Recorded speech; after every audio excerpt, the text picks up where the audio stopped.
Hey guys, welcome to another video. Things are still crazy in the job market. The work from home era is coming to an end. Amazon just laid off another 9,000 workers, and some of those workers being in their AWS unit. Lucid just laid off 1,300 workers because of lagging demand in their EV product. Okta in February announced that it was going to lay off, I think, roughly 300 employees. And of course, you got your boy Elon Musk just slicing and dicing over there, Twitter. I think he recently laid off another 200 employees, including the head of Twitter Blue. I thought Twitter Blue was one of his main initiatives, but that's neither here nor there. Anyway, that's not what we're here to talk about. What we're here to talk about is, amidst all these layoffs, how you could differentiate yourself and be most effective.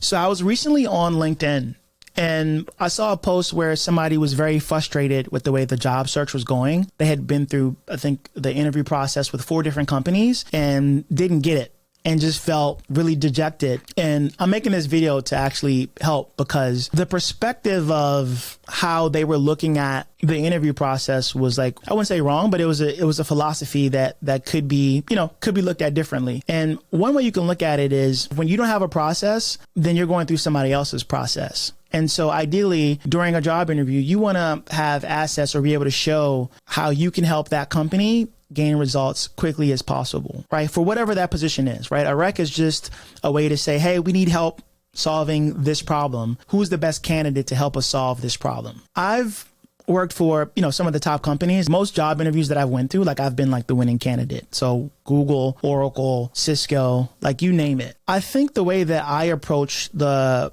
job market or interviews are different. I'm usually coming in with a unique perspective on how I can help, or a unique angle and ideas and excitement of how, if I was hired, I would come in and help impact and help them get the result that rec is open for. And so today I'm going to go through, just to kind of clean it up a little bit. It's a generic territory plan that I'm working on, but I think it'd be helpful. It'd be helpful for anybody, because you could take the same things and apply it to your career. So I'm going to go through a territory plan that shows how, if hired, I would come into a specific position and how I would be effective in that position, with some ideas on how I would grow the business. And to be clear, this doesn't guarantee that I get the position, but it shows initiative and the fact that I'm bringing energy, that I'm bringing ideas, that I'm bringing excitement to the company, to the role, and that out of all the candidates that they're taking a look at, why wouldn't they hire somebody like myself that's coming in?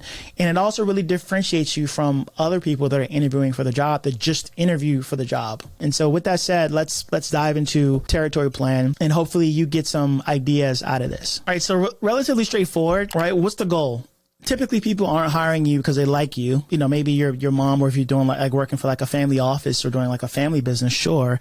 But outside of that, right, you're expected to come in and produce a certain result. And you're expected to come in and be very effective very quickly in these macroeconomic conditions. And so I started this deck off with goals and objectives. Then I go into just high level, right? Territory analysis, campaign and program ideas that I would bring in or implement to bring in new business, and then a 30, 60, 90. So goals and objectives, typically, I'm a salesperson, so my job is to bring in new money. So the way I'm thinking about it is building a territory from nothing based on the product I was using this territory plan for. I could see getting to an annual rate of 1.6 million without extra resources. With extra resources, I could probably do more, but it's just the starting place. The way I would do that, and based on the structure that I put in place, I'd be looking at 25% quarter over quarter growth. And then in order to do that, it would take about 6 proof of concepts per quarter. I'm not going to bore you with the details, but this is the methodology that I would specifically follow. And once again, this is a conversation. Yes, the slide's busy, but I'm not reading everything on this slide. What I'm actually doing is walking them through the high level. And then if they want to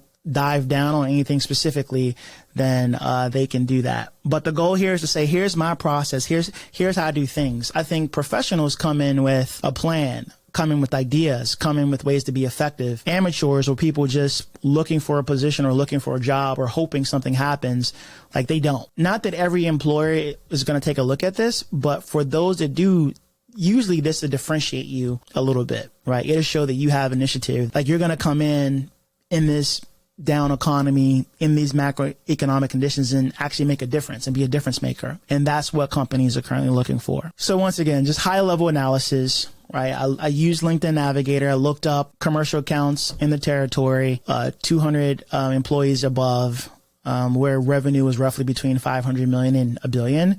And then the total addressable market, the total available market, and then the total addressable market. And then once again, I can slice and dice this. Yes, if you're looking at this and you're judging me, I can get more accurate and get into the weeds and be very specific with the total addressable market per product. But once again, this is just a big idea in order to get to consensus to make sure we're on the same page.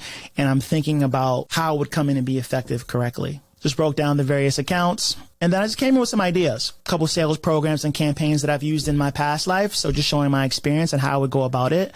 And I'm just showing that here. And then lastly, the 30, 60, 90. Once again, the goal is not to bore you with the details. What I would do in the first 30 days to be successful, including check-ins, including the plans I would develop, the strategies, the meetings that I would have per week, discovery calls, goals, etc. And then 60 days would be iteration of that. And then 90 days would be another iteration of the same thing. So whereas 90 days, I'd be in the role and effective at it. I don't necessarily think that this guarantees that you get a job. What this does is it shows that you're thinking about the position. Because usually when somebody is hiring for a role, like they're looking for somebody to come in and provide some help and to be helpful. And the less they have to train you, the less it takes you to get ramped up, the better chance you have at getting that position. So the way that I would look at it, or look at any job that you're applying for, is not, like, will they hire me? You're the person that's going to come in and make a difference. And your job during the interview process is to show situational clarity to the interviewee on how you're going to come in and have impact and make that easy for them to make that decision versus anybody else that they're taking a look at and interviewing. Hey guys, hope this was helpful. I know it's tough out there in the market. Hang in there, keep your head high. You'll find something soon. In the meanwhile, be intentional about what you're searching for throughout this whole process. When things aren't going well, it's always a good time to reflect, and you could probably get ahead faster if you use this time appropriately and reflect. Worked on new skills. Clearly, I'm making videos on the interwebs, and I'm working on a couple other skills. I got one buddy who's working on he's taking a software class and learning how to program. Yeah, you shouldn't just be sitting down just applying for jobs and hoping somebody hires you. You should be putting together a plan of how you're going to not only be successful in your next role, but maybe take a look at what skills you need to acquire to be successful for the next couple of years or be relevant. So that's all I got today. If you like stuff like this, you can like and subscribe, and I will see you in the next video. Hope you found this one helpful.